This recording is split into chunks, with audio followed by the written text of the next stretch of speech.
నమస్తే, welcome to Kumar talks. దేశంలోని ఉన్నత విద్యా సంస్థల్లో కుల వివక్షను అరికట్టేందుకు యూజీసీ తీసుకొచ్చిన కొత్త నిబంధనలు పెద్ద దుమారమే రేపాయి. వీటిని వ్యతిరేకిస్తూ దేశవ్యాప్తంగా భారీ ఉద్యమాలు చేశారు విద్యార్థులు. సుప్రీంకోర్టు తలుపులు కూడా తట్టారు. విచారణ చేపట్టిన అత్యున్నత న్యాయస్థానం కీలక నిర్ణయం తీసుకుంది. జనవరి 13 విడుదలైన యూజీసీ ఈక్విటీ రెగ్యులేషన్స్ 2026ను అమలు చేయకుండా స్టే విధించింది. ఈ నిబంధనలు అస్పష్టంగా ఉన్నాయని, ఇవి దుర్వినియోగం అయ్యే అవకాశం ఉందని అత్యున్నత న్యాయస్థానం వ్యాఖ్యానించింది. అసలు ఈ వివాదం ఏంటి? 2026 యూజీసీ నిబంధనలో ఏముంది? 2012 నిబంధనలకు ఇప్పటి మార్పులకు తేడా ఏంటి? జనరల్ కేటగిరీ విద్యార్థులు ఎందుకు రోడ్డెక్కారు? ఎందుకు అందరూ దీనిపై అసహనం వ్యక్తం చేశారు? మార్చి 19న జరిగే విచారణ దేశ విద్యారంగాన్ని ఎలా మార్చబోతుంది? ఈ వీడియోలో పూర్తి విశ్లేషణ చేద్దాం.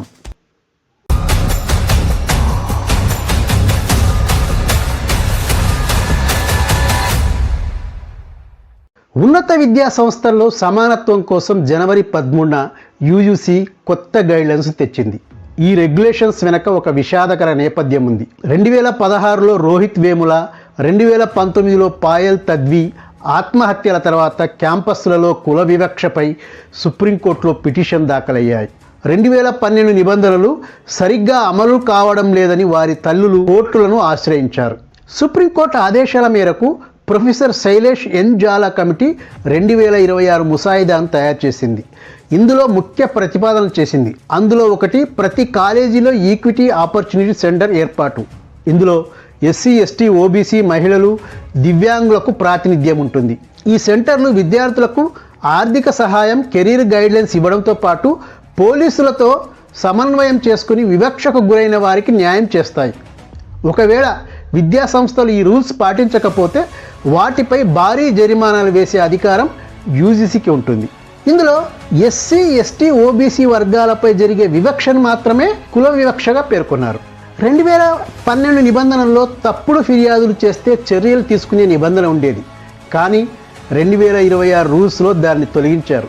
ఈ నిబంధనలు బయటికి రాగానే దేశవ్యాప్తంగా నిరసనలు మొదలయ్యాయి. కుల వివక్ష అంటే కేవలం ఎస్సీ, ఎస్టీ, ఓబీసీలపై జరిగేది మాత్రమే అని నిర్వచించడంపై జనరల్ విద్యార్థులు అభ్యంతరం వ్యక్తం చేస్తున్నారు. అంతేకాదు, 2012 నిబంధనలో ఉన్న తప్పుడు ఫిర్యాదులపై చర్యలు అనే క్లాజును ఇందులో తొలగించడంపై అగ్రవర్ణాల విద్యార్థులు, ఉపాధ్యాయ సంఘాలు ఆగ్రహం వ్యక్తం చేస్తున్నాయి. దీనివల్ల వ్యక్తిగత కక్షల కోసం ఈ చట్టాన్ని దుర్వినియోగం చేసే ప్రమాదం ఉందనేది వారి వాదన. కొత్త రూల్స్పై ప్రధానంగా 2 రకాల అభ్యంతరాలు వ్యక్తమయ్యాయి. దీనివల్ల జనరల్ విద్యార్థులు ఎప్పుడు నేరస్తులుగానే ముద్రపడే అవకాశం ఉందని, వారికి రక్షణ లేదని, ఇది దుర్వినియోగం అవుతుందని ఆందోళన వ్యక్తం చేస్తున్నారు. క్యాంపస్లు చదువుకునే కేంద్రాలుగా కాకుండా కుల పోరాట వేదికలుగా మారుతాయని విమర్శలు వస్తున్నాయి. సోషల్ మీడియాలో కూడా దీనిపైన పెద్ద ఎత్తున చర్చ జరిగింది. దీంతో ఈ కొత్త నిబంధనలపై స్టే విధించాలంటూ మృత్యుంజయ్ తివారీ, అడ్వకేట్ వినీత్ జిందాల్ పిల్ దాఖలు చేశారు. దీనిపై విచారణ చేపట్టిన సుప్రీంకోర్టు ఘాటుగా స్పందించింది.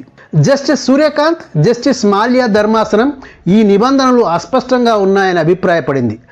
తదుపరి నోటీసులు ఇచ్చే వరకు ఈ కొత్త రూల్స్ నిలిపివేయాలని కేంద్రానికి, యూజీసీకి ఆదేశాలు జారీ చేసింది.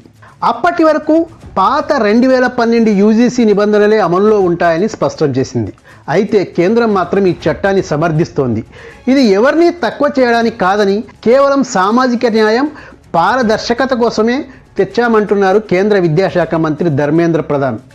ఎవరూ భయపడాల్సిన అవసరం లేదన్నారు. కానీ మాజీ యూజీసీ చైర్మన్ సుఖ్దేవ్ తోరట్ వంటి నిపుణులు మాత్రం ఈ చట్టాన్ని వ్యతిరేకిస్తున్నారు. కొత్త నిబంధనలు 2012 నాటి నిబంధనలను బలోపేతం చేయాల్సింది పోయి వాటిని మరింత అస్పష్టంగా మార్చేశాయని విమర్శిస్తున్నారు. ఈ వివాదాల నేపథ్యంలో సుప్రీంకోర్టు ప్రస్తుతం 2026 నిబంధనలపై స్టే ఇచ్చింది. తదుపరి విచారణ జరిగే వరకు 2012 నిబంధనలనే అనుసరించాలని స్పష్టం చేసింది. ఈ వివాదం ఇప్పుడు కేవలం కుల వివక్ష గురించి మాత్రమే కాదు, సమానత్వం అనే పదానికి సరైన నిర్వచనం ఏంటి అనే చట్టపరమైన ప్రశ్నలు లేవనెత్తుతుంది. కుల వివక్షను రూపుమాపాలనే ఉద్దేశం మంచిదే అయినా అది అన్ని వర్గాలకు సమానంగా ఉండాలని కోర్టు మరియు విద్యార్థుల వాదన. మార్చి 19న జరిగే తదుపరి విచారణలో సుప్రీంకోర్టు ఈ నిబంధనలు సవరిస్తుందా లేక పూర్తిగా రద్దు చేస్తుందా అనేది చూడాలి. ఈ కొత్త యూజీసీ రూల్స్పై మీ అభిప్రాయం ఏంటి? ఇది సమానత్వం తెస్తుందా లేక విభజనను పెంచుతుందా? కింద కామెంట్ చేయండి. ఈ వీడియో నచ్చినట్టయితే లైక్ చేయండి, షేర్ చేయండి. ఇలాంటి లేటెస్ట్ అప్డేట్స్ కోసం మా ఛానల్ను సబ్స్క్రైబ్ చేసుకోండి. జై హింద్.